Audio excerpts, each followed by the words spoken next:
మీను నేను చెప్పేది విను. నిన్ను హర్ట్ చేయాలని కాదు, నువ్వంటే ఇష్టం లేక కూడా కాదు. ఆ ప్రామిస్ని బ్రేక్ చేయలేక అలా చెప్పాను మీను. ప్లీజ్ నేను చెప్పేది విను.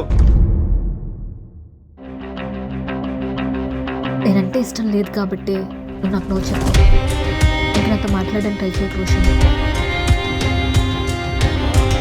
మీను ఇంకెలా చెప్పాలి మీను నీకు? నమ్మకపోతే తను ఇచ్చిన ఇయర్ రింగ్ కూడా నాతోనే ఉంది.